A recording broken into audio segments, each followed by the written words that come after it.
Okay. Hello guys. Andito na naman ang ano namin ngayon, Sabado. May tournament siya dito sa national. Parang national na rin to dahil ang kalaban dito lahat nakakalaban niya sa national Kaya lang Andalusian lang. Tingnan natin ang kanyang gagawin ngayong araw na ito. Kung paano niyang depensan ang sarili sa pakikihamok laban sa mga player dito na talaga naman kung mag-training parang professional na. Tingnan natin ang kanyang gagawin, ang kanyang magagawa sa laro ngayon. Ganon ang labanan guys. Everyday struggle talaga. Everyday struggle. Ayan, ganon ang buhay ng player. At parang itong ganon ang buhay ng mga Pilipino. Struggle talaga, fighting, always fighting. Yun ang pinaka-importante guys. Basta nagpa-fight ka everyday at na-motivate ka, yun ang importante. Motivation. Ayan ang importante sa lahat. Mga pakulo, marami ng pakulo. Kahit ano-ano, pwede ka magpakulo. Wala naman nagbabawal Ayan, mga pakulo, lalong-lalo sa pag-YouTube. Maraming pakulo. Wala naman bawal kasi magpakulo Katulad ng ginagawa ko, nagpapakulo ako sa live stream ko. Bingo, gabi-gabi. Ibang pa-premyo naman ang gagawin ko sa susunod. Ano kaya yun? Maghahagilap naman ako ng pa-premyo. Kaya guys, ganun ang buhay. Fighting spirit lang. Laban lang. Ika nga, kailangan mong lumaban para sa sarili mo.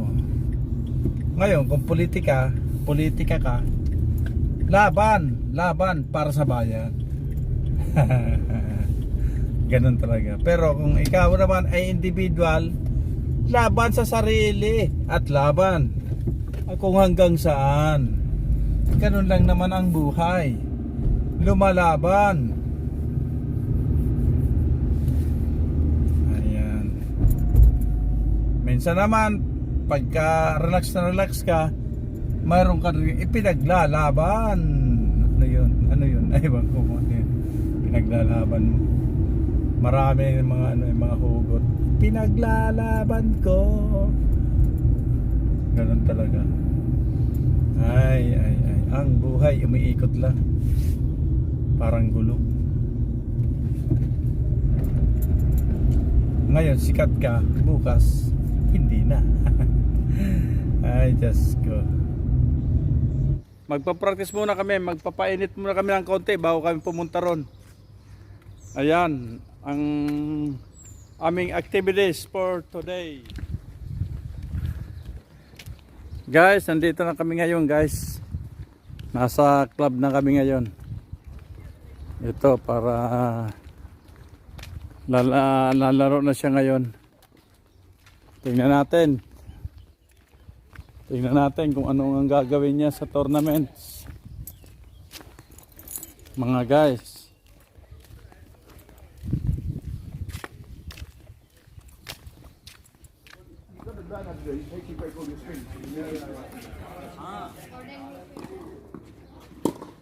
Ito mga guys, magsisimula na sila yan.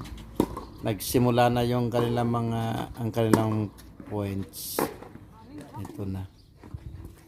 Maganda ang nilalaro ng bata. Nakita nyo naman ang kanyang mga hataw. Talagang follow through. Solid na solid. Forehand, backhand, solid talaga. Tsaka maganda na rin ang kanyang coordination sa paa, sa pagpiprepare ng rackets. Ayan, kita nyo naman. Pero ang kailangan kasi guys sa mga ganitong sports, sa mga ganito, lalo na ang tennis, kailangan na ito lagi kang babad sa mga kompetisyon. para yung sarili mo ma-develop mo yan. Ayan ang itong kalaban niya, magaling din. Hindi namin ito masyadong namit itong kalaban niya, bago lang itong kalaban ng bata ngayon. May palo, magaling, solid din ang strokes. Ayan, oh. Tsaka maganda ang kanyang mga, ang tayo ng kanyang mga physical. Maganda, malakas ang kanyang. Ang tingin ko rito, ano to, praktisado din. Praktisado. Parang kasama niya yata yung tatay niya rin. Praktisado itong kalaban niya. Kitang-kita ko sa niya, sa style ng sa galaw, sa palo ng bola. Sanay na sanay.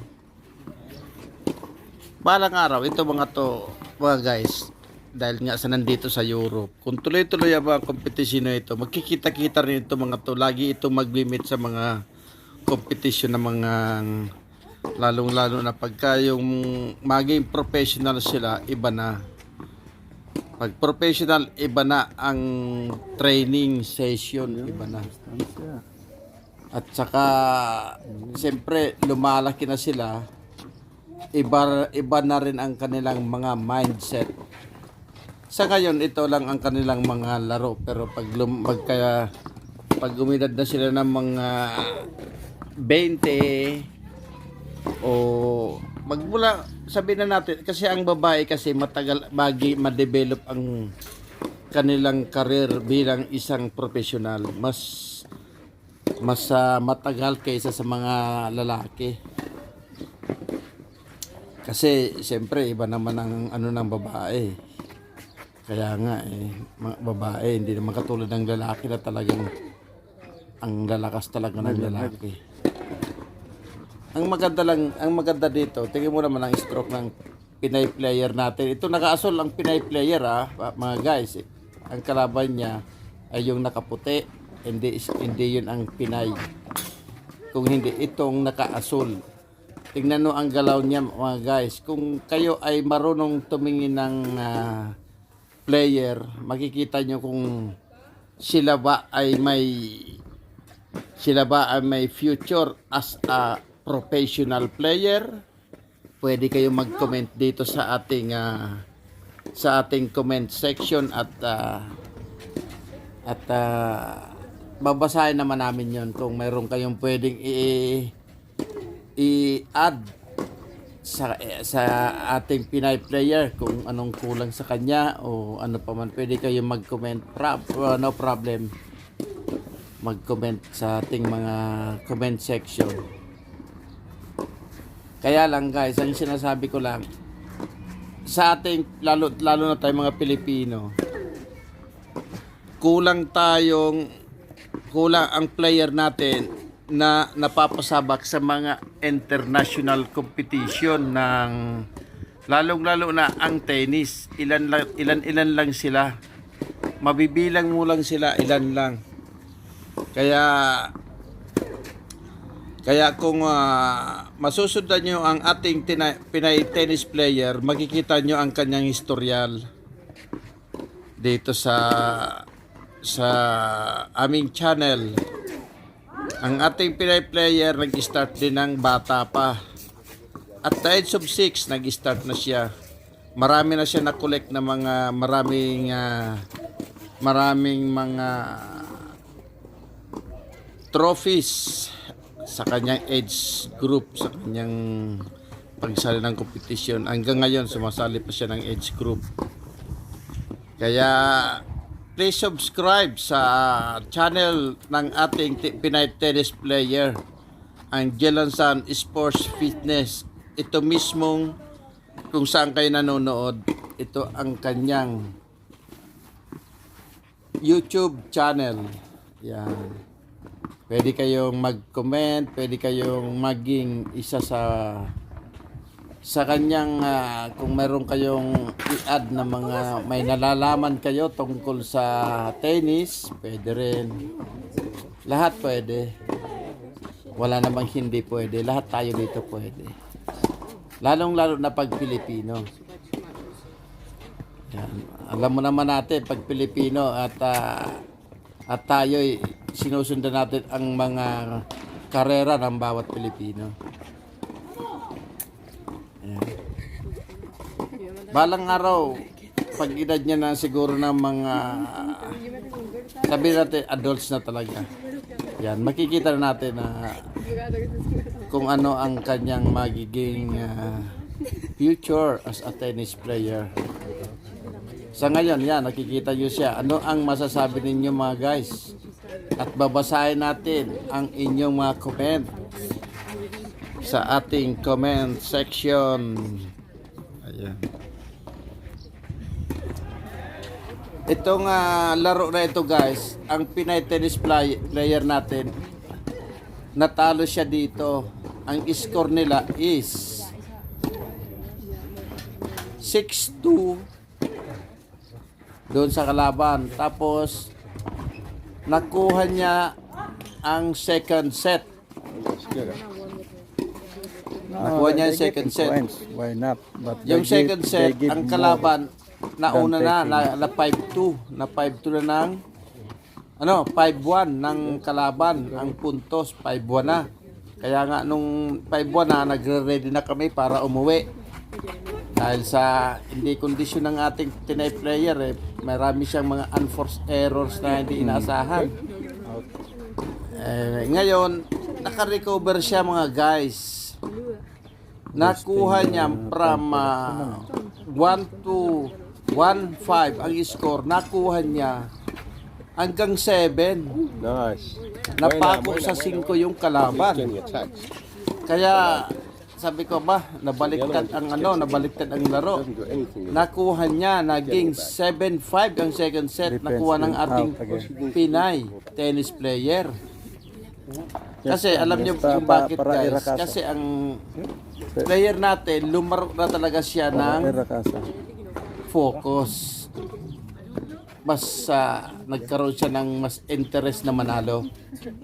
Nung unang banata nila, hindi siya masyado nakafocus. Kaya nga, ang bilis siyang na 6-2. Larga, bola larga. Ngayon, itong second set, nakuha niya 7-5. Biruin mong 5-1 na, hinabol niya, hanggang nauna pa siya nag 7-5. Ngayon yung tie break nila, super tie break yung third set. Nag 8-all sila dito sa ano na to, 8-all diyan sa laban na yan.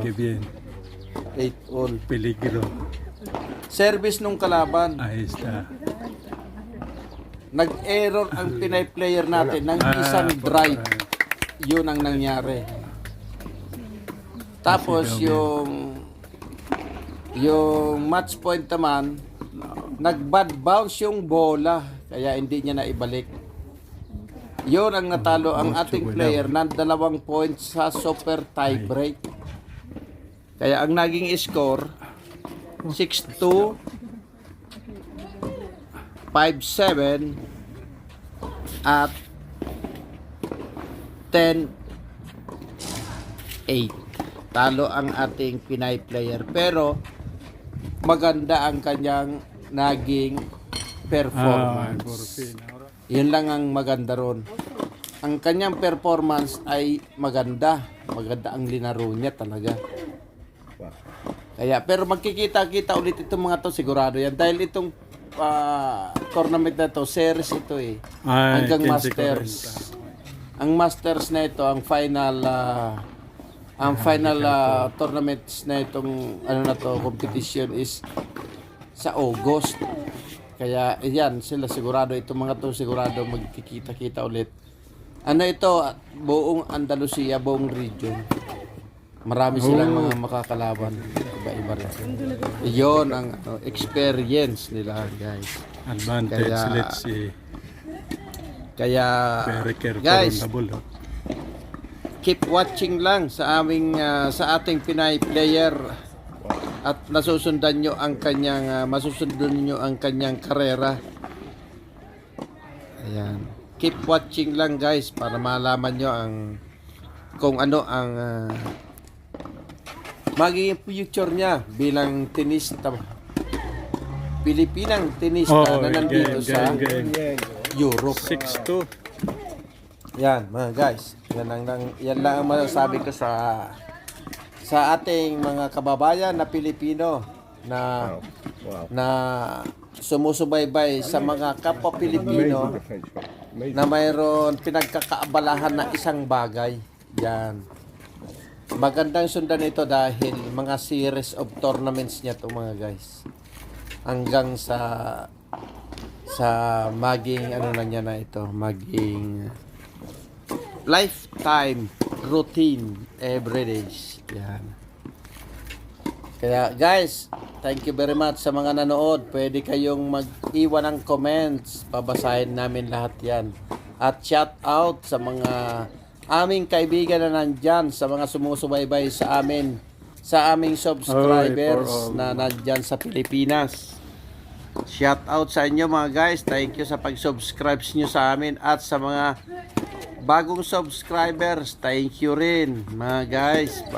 Thank you very much sa pagsubaybay nyo sa ating Pinay tennis player na nandito sa Europe. Guys, thank you very much. Sa susunod ulit. Sa susunod naman sa ito, umaga ang laro na to mga guys. Mamayang hapon, mayroon pa itong isang match. Ang kanya naman tournament na lalaroin ay yung men's open dito sa aming lugar, dito sa Marbella. I-upload ko rin pagkatapos na ito guys. Dahil umaga ang laro na to, yung sa hapon iba naman yun. I-upload ko rin. Panoorin nyo rin mga guys. Mag-iwan kayo ng comments. Men's open naman yon. Kasali siya doon. Kasali ang ating Pinay player sa men's open. Dito sa aming syudad ng Marbella, kung saan kami naka-stay. Okay guys, thank you very much. Enjoy watching dito sa aming tournament at sa ating Pinay tennis player. Thank you. Bye-bye. Yes.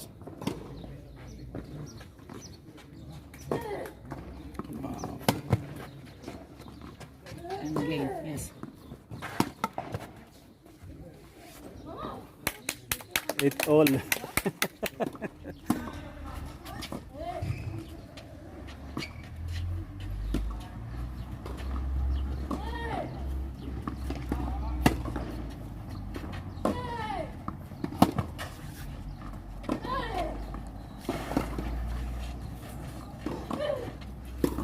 Nako. Ang tindi ng laban guys, super tie break. Pero walang swerte. Una ke? Una caña. Una caña de qué? ¿De qué?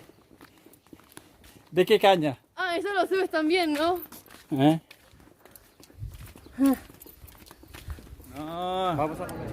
Andito kami ngayon guys sa San Pedro.